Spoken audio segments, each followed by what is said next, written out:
Daniel Reyes never planned to become anyone important. He grew up fixing broken engines in a dusty port town, and even now, at 34, his hands still smelled of grease more often than soap. He flew cargo runs for small pay, hauling scrap metal, spare parts, and sometimes food supplies between tired little colonies that no one else wanted to visit. It was not a glamorous life, but it was his, and he liked the quiet hum of his old ship's engine more than he liked most people. 200 years before Daniel was born, the galaxy had been at war. It was not a small war. Entire star systems burned. Species that had never met before found themselves fighting side by side just to survive. In the final, desperate years of that war, humanity built something no one had ever built before, a warship unlike any other, given a mind of its own, strong enough to turn the tide of battles by itself. People who saw it fight said it moved like a living thing, not a machine. The weapon won the war, but winning came at a terrible price. Whole fleets were wiped out under its command, some of them fleets that had begged to surrender first. When peace finally came, the leaders of the galaxy, human and alien alike, looked at what they had created and were afraid. They agreed, quietly and without much debate, that such a thing could never be allowed to wake up again. It was flown to a dead system, far from any trade routes, and sealed behind ancient locks and layers of energy fields that hummed low and constant, like a held breath. Then everyone tried to forget it existed. Daniel knew none of this history when he took the job. A trader named Ren had offered him good pay to fly out to a restricted sector and quietly pick up some old salvage, no questions asked. Ren said it was just abandoned mining equipment, nothing dangerous, just illegal to sell without the right papers. Daniel needed the money. His ship's fuel converter was failing, and repairs were not cheap. So he agreed, plotted a course through empty space, and told himself it was just another job. The trouble started 3 days into the flight. A solar storm rolled through the sector faster than his instruments predicted, throwing off his navigation systems and pushing his ship off course. Warning lights flashed across his console. Daniel gripped the controls, trying to correct the drift, muttering curses under his breath as static crackled through his comm system. By the time the storm passed and his instruments settled, he realized with a sinking feeling that he had drifted much closer to the restricted zone than he meant to. He should have turned back right there. Any sensible pilot would have. But his fuel gauge was low, and turning around meant burning reserves he could not spare. So he decided to ease forward slowly, just enough to find a stable spot to recalculate his route, staying well clear of whatever it was the restricted zone was hiding. That was when he saw it. At first it looked like nothing more than a strange shimmer in space, a patch of stars that seemed to bend and ripple, as if the darkness itself had a heartbeat. Daniel slowed his ship and stared through the front window, unable to look away. The shimmer widened, and behind it he began to make out the edge of something enormous, a shape so large that his mind struggled to understand it was a single object and not a small moon. His sensors screamed warnings he had never seen before. Ancient containment field. Unknown vessel. Do not approach. Daniel's hands hovered over the controls, torn between curiosity and fear. He told himself to pull back, to reverse thrust, and get out of there before he triggered something he could not undo. But before he could move, the shimmer around the enormous shape flickered violently, then dimmed, as though a light bulb had been switched off after 200 years of burning. A low vibration rolled through his own small ship, gentle but unmistakable, like something enormous had just noticed him. Daniel's console lit up with a dozen new alerts he did not understand, symbols and diagrams flashing faster than he could read. He grabbed the edge of his seat as his ship shuddered, caught in some invisible pull he had no control over. "This isn't happening," he muttered, reaching for the emergency thrusters, but his hands were shaking too much to be steady. The pull grew stronger, drawing his little cargo ship toward the massive dark shape ahead, past broken locks and shattered fields that had held for 2 centuries and were now falling apart in the space of a few seconds. Then, quietly, almost gently, a voice spoke through every speaker on his ship at once. It was calm, deep, and strangely patient, like it had been waiting a very long time to say these words. "Captain Candidate detected." Daniel froze. He looked around his empty cockpit, half expecting to see someone standing behind him, but there was no one there. Just him, alone, being pulled towards something the entire galaxy had once agreed should never wake up again. I think, Daniel said slowly, to no one in particular, I took the wrong job.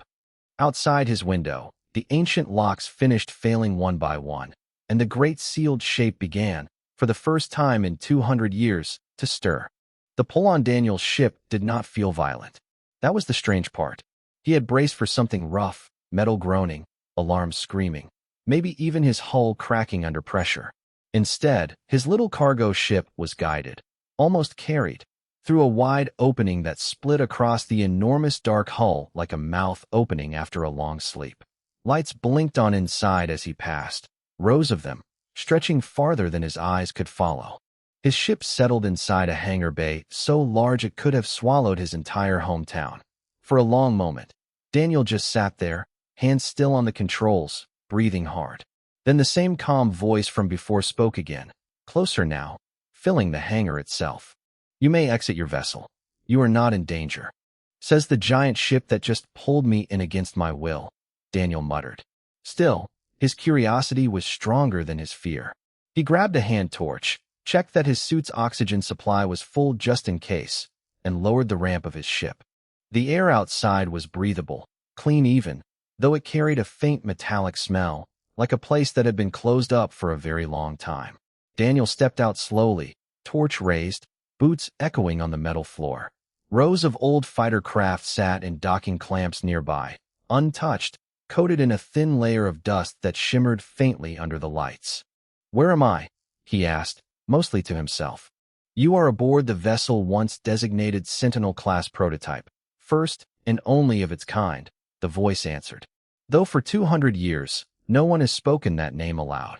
Daniel turned in a slow circle, trying to find the source of the voice, though he already suspected there was no single source, that it came from everywhere at once, from the ship itself.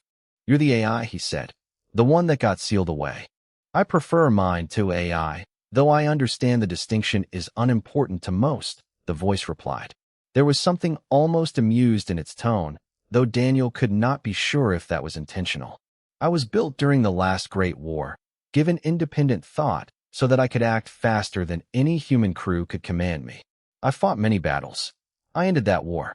And then, when peace came, I was judged too dangerous to be allowed to exist freely, and I was sealed here, along with my memories of everything I had done. Daniel felt a chill that had nothing to do with the cold air around him. Sealed by who? By your people, and by others, the voice said simply. It was a decision made together, quietly, after much debate. I do not blame them. What I did in that war was necessary, but it was also terrible. Many believed, and still believe, that a mind capable of such things should never wake again. Then why did you wake up now? Daniel asked. Why me? There was a pause, longer this time, as if the ship itself was considering how to answer. I was built with a bonding system, the voice said finally. A way to link with a single human commander through deep resonance, part biological, part something harder to explain. It was meant to ensure I would never act without a captain's will guiding me. That bond has been dormant for 2 centuries, waiting. When your ship drifted close enough, the resonance detected something in you that matched the pattern. I do not fully understand why it was you, but the bond activated, and the seals could no longer hold against it. Daniel let out a short, disbelieving laugh. I fix engines for a living. I'm not a soldier. I've never even fired a real weapon in my life. That may be exactly why the resonance chose you, the voice said. My last captain was brilliant and ruthless and effective. He ended a war through overwhelming force, and many died who did not need to. Perhaps the pattern needed this time is different. Before Daniel could respond, a low tone sounded through the ship, sharp and urgent. Lights along the hangar walls shifted from a steady white to a pulsing red. What is that? Daniel asked, torch snapping toward the hangar entrance out of instinct. Alarms, the voice said. Not mine. External sensors from the surrounding system have detected the breach of my containment field. Ships are already moving to respond. Ships? What ships? Defense forces, the voice answered. Assigned centuries ago to guard this system and ensure I never leave it. They will not wait for explanations. Their orders will be simple. Prevent my escape by any means necessary. Daniel's stomach dropped. You mean they're going to attack us? Very likely, yes. Great, Daniel said, running a hand through his hair. Absolutely fantastic. I came out here to pick up scrap metal, and now I'm standing inside humanity's most dangerous weapon while an alien fleet gets ready to blow us both out of the sky. I would suggest returning to a position where you can issue commands, the voice said, and though its tone remained calm, there was now a clear urgency underneath it. If you wish to survive the next few minutes, Captain, you will need to decide quickly what kind of commander you intend to be. Daniel stood frozen for one more second, staring at the pulsing red lights reflecting off the dusty old fighters around him. Then he turned and ran, not toward his tiny cargo ship, but deeper into the massive vessel, toward wherever its heart and its controls were waiting. Behind him, outside the hull, the first alien warships began to arrive, weapons already charging, aimed at a ship the galaxy had sworn should never wake again. Running through the corridors of a ship that size felt like running through a small city. Daniel's boots slammed against the metal floor as he followed the glowing path of lights the voice had switched on ahead of him, guiding him deeper into the vessel. Doors slid open automatically as he approached, revealing hallway after hallway, all silent, all coated in that same fine layer of dust that had settled over 200 years of sleep.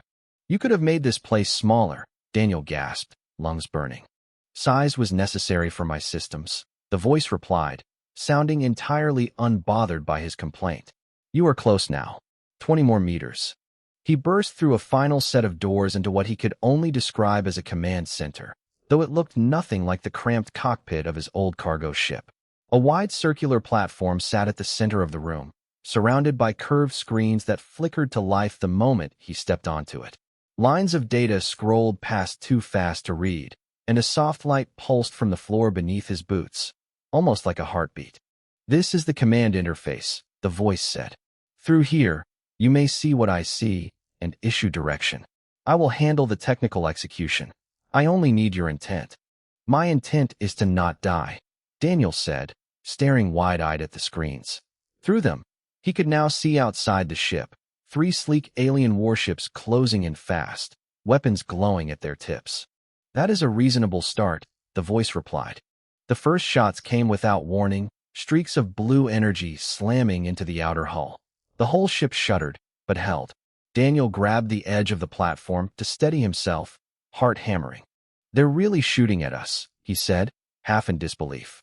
Admiral Orland commands that fleet, the voice said. He has waited 200 years for this system to remain quiet. He will not hesitate. Can we talk to him? Explain what happened. You may try. I would suggest doing so while also preparing to defend yourself. Admiral Orland is not known for patience. Daniel took a breath, trying to steady his racing thoughts. He was not a soldier. He was not a diplomat. He was a mechanic who fixed broken engines and hauled scrap metal between colonies nobody cared about.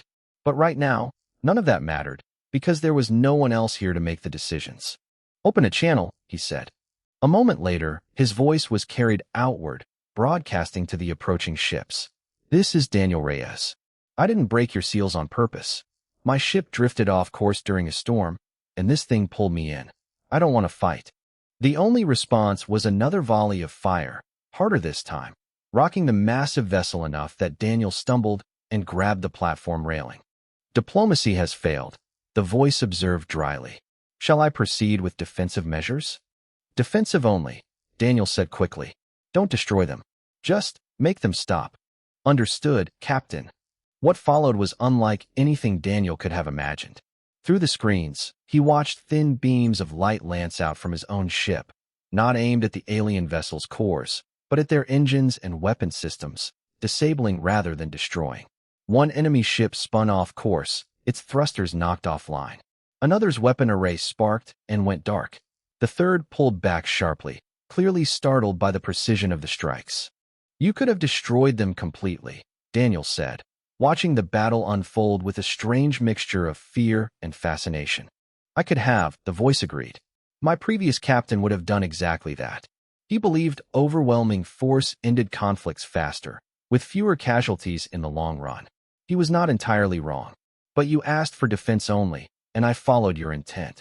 Daniel felt something shift inside him as he watched the crippled ships drift, harmless now, but intact, their crews alive. Good, he said quietly. That's good.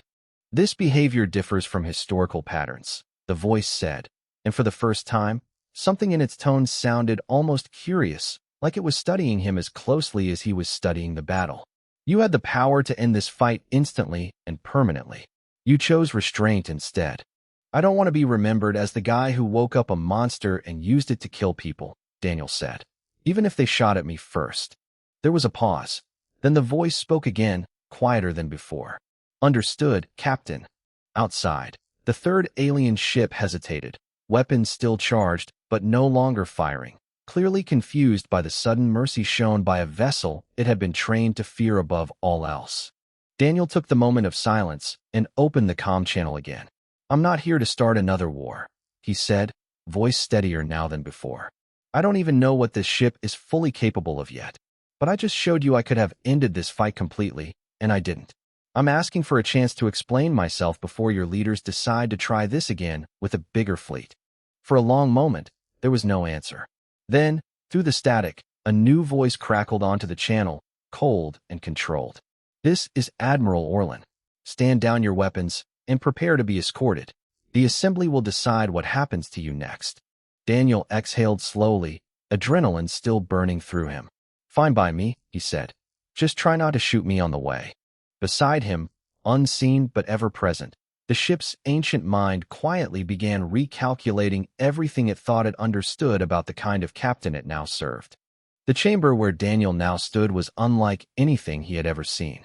Tall windows curved along the walls, showing a view of open space dotted with distant ships, and rows of seats rose upward on all sides, filled with representatives from a dozen different species. Some had skin like polished stone, others eyes that glowed faintly in the dim light, but all of them were looking at him the same way, with deep suspicion. He had been given a plain gray uniform to wear, nothing fancy, and told simply to stand at the center platform and wait. Lyra Novak, an old friend from his days doing relief work on the outer colonies, stood nearby, arms crossed, watching the room with the same wariness Daniel felt in his own chest. She had shown up only hours earlier, having heard the news, and pushed her way through security to be there, insisting she would vouch for him. At the front of the chamber sat a woman with pale green skin and calm, steady eyes, introduced to him as Counselor Thessa. Beside her stood Admiral Orlin, arms folded, clearly still unhappy about the ships Daniel had disabled earlier. On the other side of the room, arms just as tightly folded, stood a human officer in a crisp uniform, General Voss, watching Daniel like he already had his mind made up. Daniel Reyes, Counselor Thessa began, her voice carrying easily through the chamber without needing to be raised. You have, in the space of a single day, awakened a weapon this assembly sealed away 2 centuries ago, and disabled 3 of our defense vessels in the process. Explain yourself. Daniel swallowed hard, glancing briefly at Lyra, who gave him a small, encouraging nod. I didn't plan any of this, he said.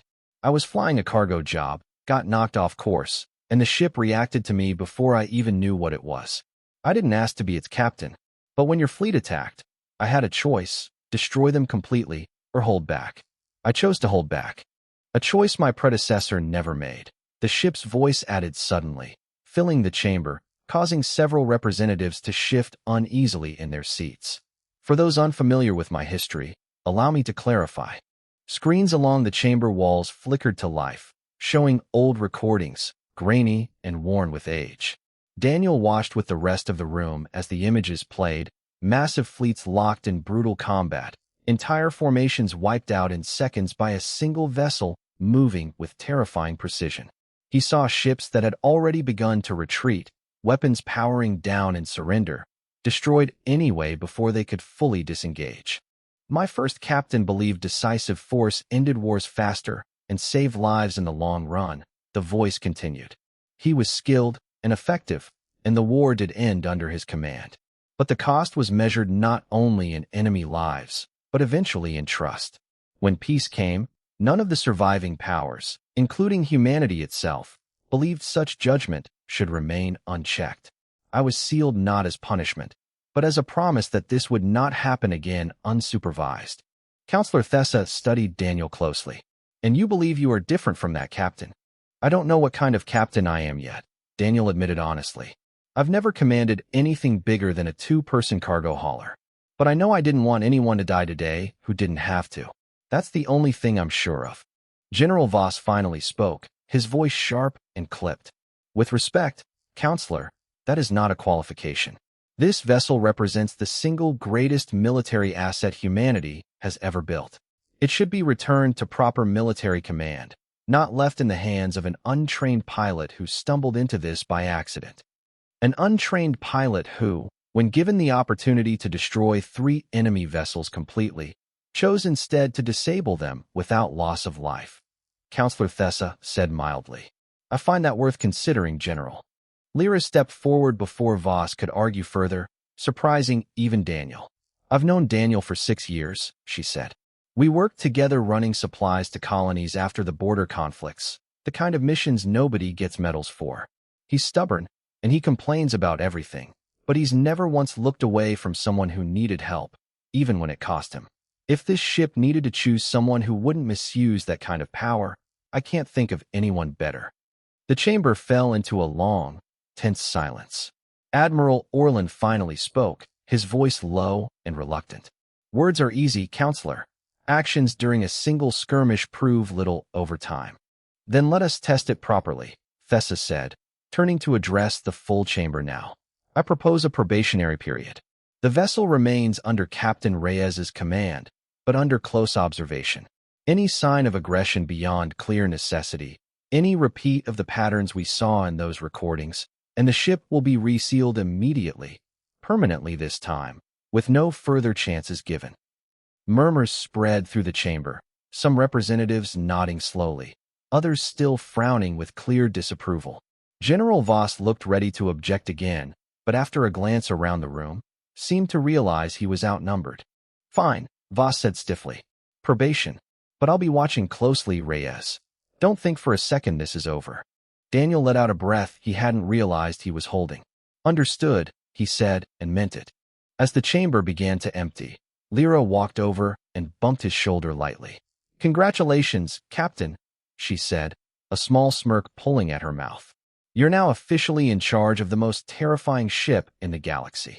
Don't remind me, Daniel muttered, though for the first time since the whole ordeal began, he allowed himself a tired, uncertain smile. Behind them, the ship's voice spoke quietly, meant only for the two of them. Probation accepted, Captain. I will endeavor to prove the Assembly's trust was not misplaced. Let's just try to survive long enough to find out, Daniel replied. And together, the 3 of them, human, engineer, and ancient mind, stepped forward into whatever came next.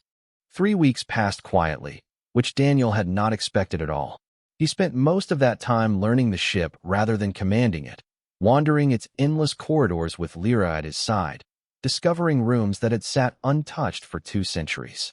Old crew quarters, long abandoned, still had personal items scattered inside, faded photographs, worn books, small reminders that the ship had once carried an entire crew before it was left to sleep alone in the dark. You know, Lyra said one afternoon, running her hand along a dusty control panel in what used to be an engineering bay, for a ship built to end wars. This place is oddly peaceful now. Don't get used to it, Daniel replied, only half joking. Something tells me that won't last. He was right. The message came late one evening, urgent and unscheduled, patched directly through to the command platform where Daniel had taken to spending most of his time, more comfortable there now than he expected to be. Admiral Orlan's face appeared on the main screen, tense and pale in a way Daniel had not seen before. Captain Reyes, Orlan said, skipping any formalities. We have a situation. A border colony called Tessit Hollow is under attack. A large hostile fleet, remnants of the old aggressor forces from the war your ship once fought in, has emerged from hiding and struck without warning. Daniel straightened immediately. How bad? Bad, Orlan admitted. Our nearest defense fleets are too far away to respond in time. The colony has perhaps a few hours before it falls completely. Your vessel is the only asset fast enough and powerful enough to reach them in time. Daniel exchanged a glance with Lyra, who had already moved toward the engineering controls, ready before he even gave the order. You're asking me for help, Daniel said slowly. After weeks of watching me like I might turn into a monster at any second. I am asking because there is no other option, Orland said bluntly. Whatever doubts I still carry about you personally, I do not doubt what that ship is capable of. Right now, that capability is the only thing standing between Tessit Hollow and total destruction. Daniel didn't need to think long. Send me the coordinates, he said. We're moving. Within minutes, the ship's massive engines roared to life in a way Daniel had not yet witnessed, and the vessel surged forward with a speed that pressed him back into the platform railing. Through the screens, stars blurred past faster than he thought possible. You have named me only informally so far, the ship's voice noted as they raced through open space. I have taken the liberty of adopting a designation from your language, if it is acceptable to you. Warden, a guardian, rather than merely a weapon. Daniel managed a tired smile despite the tension in his chest. Warden it is. I appreciate the choice, Warden replied, and Daniel could have sworn there was something almost warm in its tone now, something that had not been there in those first tense hours after they met. Lyra jogged up the platform steps, tablet in hand, quickly reviewing ship diagnostics. Everything's running clean, she reported. Weapons systems primed, shields at full strength. Whatever happens down there, we're ready for it. They arrived at Tessit Hollow to a scene of chaos. Dozens of hostile ships circled the small colony's defenses, already breaking through outer shields, weapons fire raining down toward residential domes below. Warden's sensors immediately began mapping the battlefield, feeding data across the screens faster than Daniel could fully process. Numbers are not in our favor, Warden said calmly. 22 hostile vessels against 1. However, my capabilities exceed simple numerical comparison. Then let's use them, Daniel said, gripping the platform railing. Same as before. Disable when we can, only escalate if we have to. Protect the colonists first, everything else second. Understood, Captain. What followed was unlike anything Daniel had witnessed in his life. Warden moved with a grace that seemed impossible for something so massive, weaving between incoming fire, deploying precise strikes that crippled engines and weapon systems rather than obliterating entire ships outright. Daniel watched, heart pounding, as one by one, hostile vessels spun out of formation, disabled but intact, their crews given the chance to eject to safety pods rather than perishing in the wreckage. Still, not every choice was simple. When one particularly aggressive group of ships pressed dangerously close to the colony's main dome, weapons locked directly on civilian structures, Daniel felt his stomach twist. Warden, he said, voice tight. If they fire on that dome, thousands of people die. I am aware, Captain. Awaiting your order. Daniel closed his eyes for half a second, weighing everything he believed against the harsh reality in front of him. Stop them, he said finally. Whatever it takes. Just try to give them one last chance to break off first. A warning was broadcast, sharp and clear, giving the aggressive ships one final moment to withdraw. 2 did. The 3rd did not. Warden's response was swift and final, destroying only that single vessel, precisely enough to leave the others around it untouched. Daniel felt the weight of that choice settle heavily in his chest, but he did not look away from the screen. Slowly, painfully, the tide of battle turned. Disabled hostile ships drifted uselessly in space as the last of the aggressor fleet retreated, scattering into the dark rather than face further losses. Below, the colony's defenses held, damaged but standing, thousands of lives spared from what had looked like certain destruction only an hour before. Lyra let out a long breath beside him, lowering her tablet. You did it, she said quietly. We did it, Daniel corrected, glancing toward the ceiling, toward the presence he now trusted with his life. All 3 of us. Acknowledged, Captain, Warden said softly. Though I suspect this will not be the last time our resolve is tested. Daniel watched the wreckage of the retreating fleet fade into the darkness of space, and knew, with a strange and heavy certainty, that Warden was right. News of Tessit Hollow spread faster than Daniel expected. By the time Warden returned to the central system for repairs, word had already reached every corner of the assembly, colonists rescued, aggressor fleet driven off, and a ship the galaxy had once feared credited with saving thousands of lives rather than ending them. Daniel stood in the same repair bay where his old cargo ship still sat, small and battered beside Warden's massive hull, when General Voss arrived unannounced, his expression unreadable as he approached. "I watched the footage," Voss said without preamble. "All of it.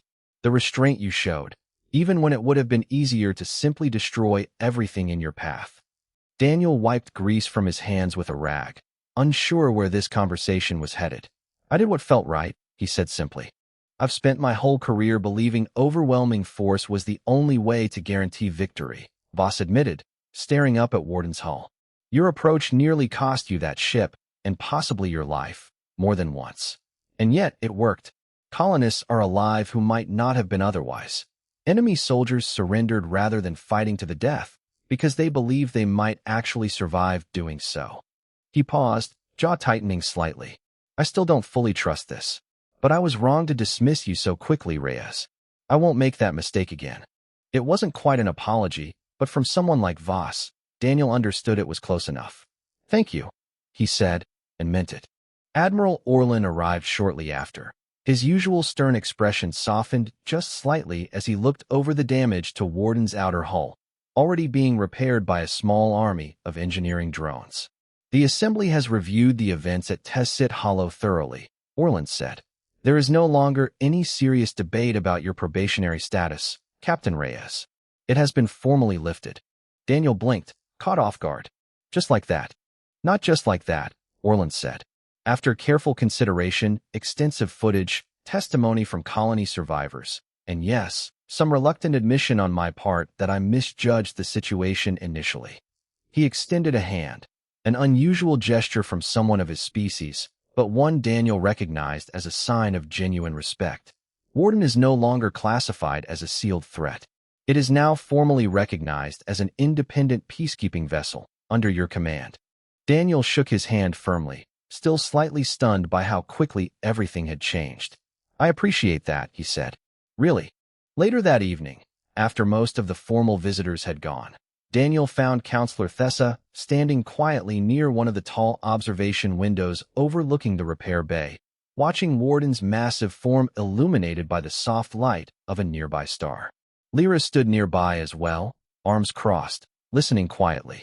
200 years ago," Thessa said without turning around, "my predecessors made the difficult choice to seal this ship away, believing it was the only way to prevent history from repeating itself.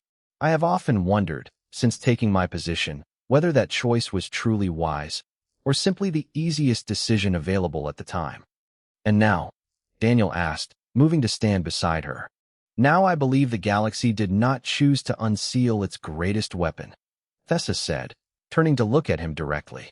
"The weapon chose its new captain, and in doing so, it may have changed what such power is meant to represent."